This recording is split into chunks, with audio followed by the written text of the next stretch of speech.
BMC memiliki 9 elemen, yaitu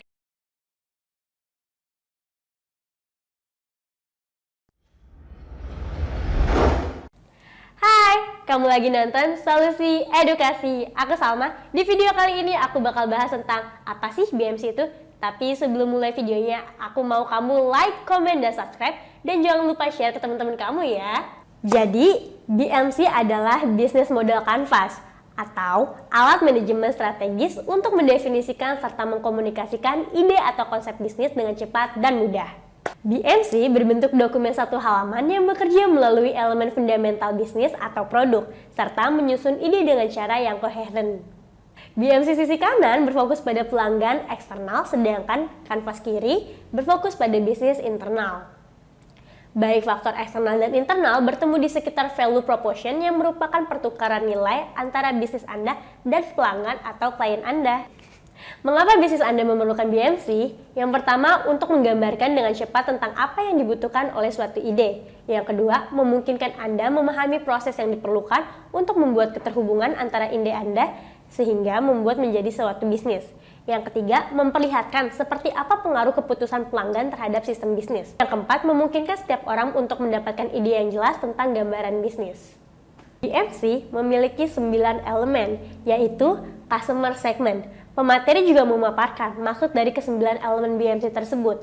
Pertama, Customer Segment adalah satu atau beberapa jenis customer yang dilayani oleh sebuah usaha.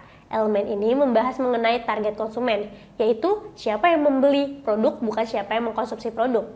Segmentasinya terdiri dari segmentasi geografis, demografis, psikologis, dan perilaku.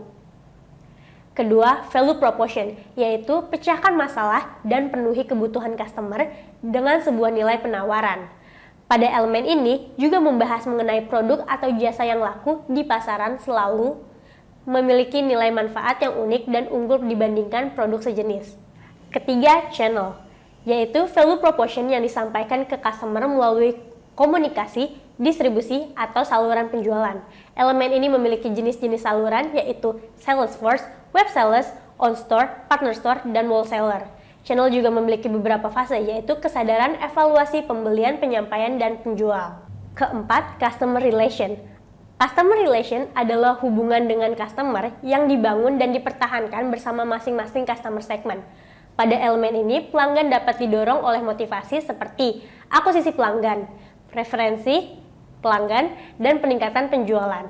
Elemen ini juga memiliki beberapa kategori, yaitu personal assistance, dedicated personal assistance, self-service, automated service, communicate, dan yang kelima, revenue stream. Revenue stream adalah jenis pendapatan dihasilkan dari proposisi nilai yang ditawarkan dengan sukses to customer. Elemen ini juga terdiri dari business to business, business to customer, business customer to customer. Business to business yaitu transaksi usaha yang memberikan layanan kepada pembeli berskala besar atau dari produsen ke sebuah organisasi atau perusahaan lain yang membeli dalam skala besar. Business to customer adalah transaksi usaha yang memberikan layanan kepada customer retail yang dapat memberikan secara eceran. Contohnya sebuah perusahaan yang memberikan toko untuk menjual produknya. Sedangkan customer to customer adalah transaksi usaha yang memberikan layanan kepada pedagang, yaitu pelapak online atau reseller perseorangan yang mental produk langsung ke customer akhir secara eceran. Yang keenam, key resource adalah aset yang dibutuhkan untuk menawarkan dan menyampaikan value proposition. Elemen ini dapat dikategorikan menjadi 4, yaitu fisik, intelektual, manusia, dan finansial.